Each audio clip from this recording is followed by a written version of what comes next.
Welcome to the Word for Life podcast, a daily devotional covering the entire Bible from Genesis to Revelation.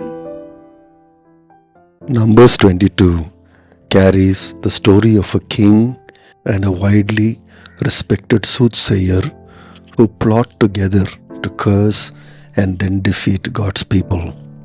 But the story gets interesting because God intervenes and turns everything upside down. First, in that story, the Moabite king is scared because he has heard what Israel did to the Amorite kings. What he does not know is that it was not Israel who defeated the Amorites, but it was God. So the king of Moab, Balak, is afraid of Israel and its huge population. But before he could engage them in war, Balak wants to use supernatural means. He invites a famous soothsayer to curse Israel. Historical records show that Balaam was a renowned soothsayer at that time. As Balak himself says in verse 6 about Balaam, "For I know that whoever you bless is blessed, and whoever you curse is cursed." So the king sends his officers to bring Balaam. Balaam pretends that he knows the Lord and tells them he will have to speak to the Lord first. But in a surprising twist, God actually comes to meet Balaam. Friends, God chooses to use who He wants and when He wants. He uses pagan kings, poets, military generals, and even people like Balaam. For God, His purpose is all that matters. He fulfills His purpose anyhow. Here, God reveals to the deceptive Balaam and the evil Balak how He is the Lord of Israel and how no one, however powerful they can be, can curse or destroy Israel. And next in the story, we see how Balaam is a great deceiver. He first tells Balak's officers that he cannot go with them because the Lord would not allow him to go with them. But the king of Moab sends another delegation with an attractive promise. In verse 17 we read how the king of Moab, Balak, said to Balaam, "I will reward you handsomely and do whatever you say." You see, at this point, Balaam clearly knows that the Lord does not want him to go with Balak's officers. But he still tells Balak's officers to stay with him while he will go one more time to the Lord and check with him.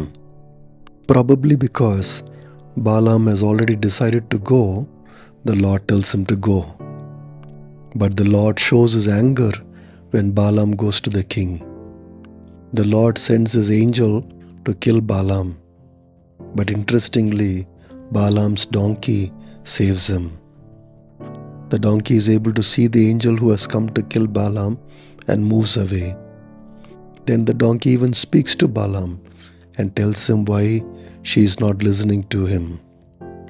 Again, we see God using whoever and whatever for His purpose.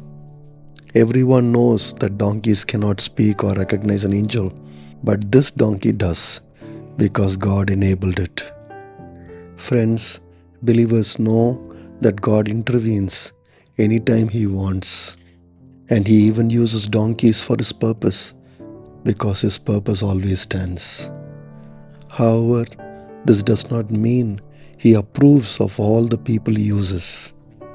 People like Balaam were not right in any sense of the word. Balaam was captivated with the money that the king would give him. Also, he knew that he cannot curse Israel because God categorically told him that he cannot. But here, he was pretending to the king that he could do that. In verse 38, we see that Balaam is talking as if he is a very holy man. He told the king, "Well, I have come to you now, but I can't say whatever I please. I must speak only what God puts in my mouth." But in the very next verse, he goes with Balak and participates in the sacrifices. And finally, in verse 41, he goes with Balak to Bamoth Baal, which was actually a high place dedicated to Baal. And there, Balaam tries to curse Israel. Friends, the story so far tells us how two powerful people collided together. Friends, the story so far tells us how two powerful people joined together to destroy Israel. But we see a glimpse of how God intervenes even here for the sake of His people. When the story continues in the next chapter, we will also see how God overtakes Balaam and makes him talk what he wants him to talk. Friends, believers know that they are not alone when they are faced with powerful opponents and enemies. Even without their knowing, God is intervening for them because our God is a covenant-keeping God and He certainly cares for us. Thanks for listening. We'll see you tomorrow for the next episode of the Word for Life podcast.